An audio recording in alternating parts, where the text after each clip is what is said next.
The Honourable Annette King. Speaker, I'm so pleased to be able to speak in the third reading of this debate at a very important time of night when so many people are listening to this debate. But I'm so disappointed that the contribution from the National Party has been half-hearted, lacklustre, fact-free, and I think that Paddy Gower's finally got it right. They're on the way out, Mr. Speaker. They're on the way out. But I want to take a serious look at this budget, because it deserves a serious contribution in the House today. And I want to look at the health budget of 2016 and all those members opposite who are filling the seats over there. I want them to take notice of some of the facts I'm going to give them, because they're not mine, they're independent facts about the health of our nation. This budget, in my view, was a missed opportunity. It was full of half-baked ideas, there was willful neglect, and there was a lot of political grandstanding. It was a budget that had plenty of doctored figures with a combination of smoke and mirrors. Vote Health needed $635 million to keep up with demographics and cost pressure. What they got, Mr. Speaker, was $579 million and a whole heap of political grandstanding. Of that 579, district health boards, where the services are provided, got $400 million, minus $11 million taken off their baseline to pump up the Farm Act budget. It comes to $389 million, minus $89 million that they have to find in efficiencies. The ministry provided the Health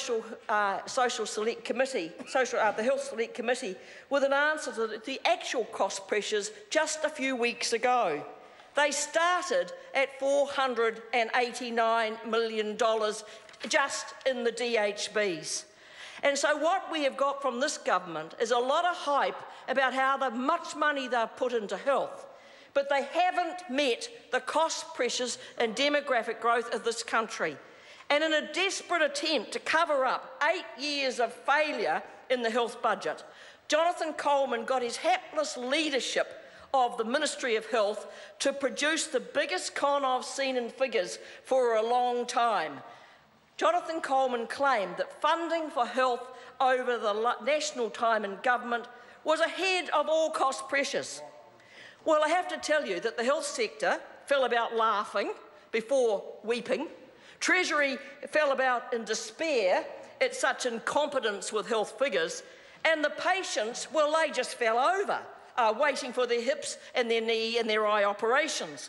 You see, Jonathan Coleman's figures did not include ageing or wage costs that come from multi-employer agreements that make up the health sector, the doctors, the nurses, the allied health, etc. And so here we had a Minister of Health trying to con the public that there was more money in health over 8 years under this government. And that is demonstrably untrue. And I have to say that I was pleased that Treasury themselves recognised that the way this government was adding up the figures was not the way they are counted by them or anybody else. Then we got to willful neglect by Dr. Coleman. For months, GPs have called on the government for additional funding for primary health care. They wanted to see improved access. They spoke of the growing inequities, the rising cost of doctors' visits that have happened in the 8 years of this government. When Labor left power, the average cost of a doctor's visit was $29, had been brought down under a Labor government by investing into primary health care over $500 million to make it fair and equitable and easy to access primary health care. Today, it is now $40 and up to $70 a visit for people to go to their GP.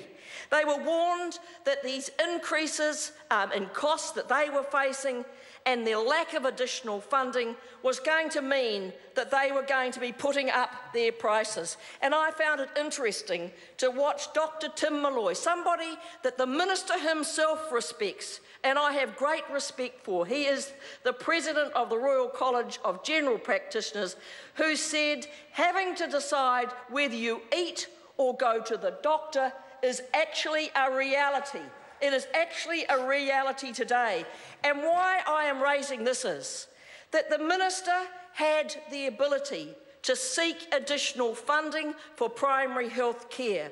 In fact, Treasury urged him to seek additional funding for primary care, and I happen to have Treasury's budget-sensitive document here. This is February, when they started urging the Minister of Health to apply for more money in the budget for primary health care. This briefing, it says, provides our views on work underway to improve access to primary health care with high-need populations. The 2014-15 New Zealand Health Survey result released in December indicate that access is still a significant issue. There is still a prevalence of 27% of rates of adults experiencing unmet need in primary health care. There continues to be higher rates of unmet need for Māori and those most socio-economically deprived areas.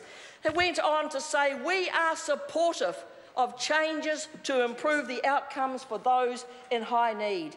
And we understand the issues with access and funding arrangements are being known in the sector for some time, and we think the sector needs to show urgency to resolve them. We have pushed the Ministry to prepare something on very low cost access in time for the budget. The Ministry hasn't signalled anything yet. They never signalled anything, Mr. Speaker, and the Minister never signalled anything. He never sought additional funding for primary health care. And that is going to mean, and if you listen to ProCare, the biggest PHO in New Zealand, that they are going to do what they call cap busting. That means the cap that is on the price you pay, they intend to bust because they cannot afford to continue to provide primary health care. And what I found was pretty disappointing was to have the Associate Minister of Health in the House this week answering a question about funding for primary health care, to stand up and say that $25 million extra had gone into primary health care in answer to my question of what went in to reduce doctors' fees and reduce the inequalities. Not one of those dollars go into doing that, and he knew that. And in this House, was making it sound like that money had gone in to reduce the cost of primary health care. And I think that Dr. Andrew Miller, and he is the chair of Manaia PHO, he said this: an appalling inequity, entirely unethical and illogical. That is what he has said about the government's approach to primary health care. And I think it pretty well sums up the Minister as well. Then we get to willful neglect. There's been willful neglect in this budget in mental health. The lack of funding that has gone into mental health in this country.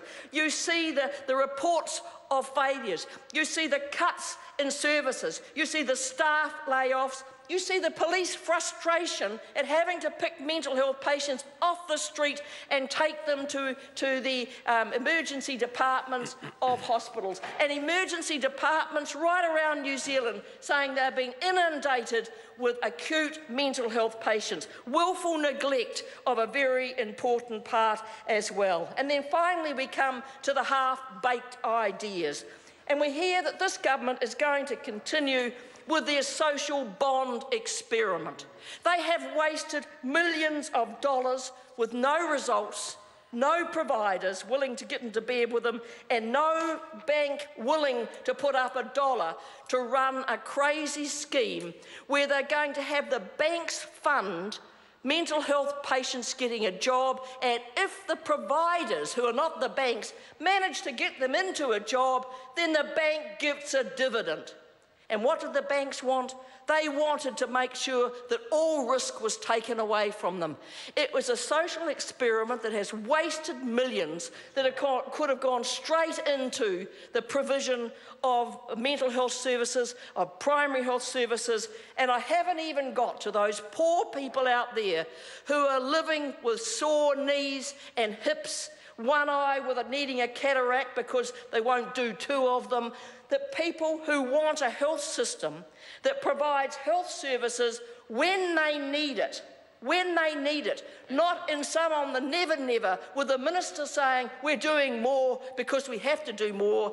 And I'll come back to that issue very shortly to show what you can do with bodgy figures.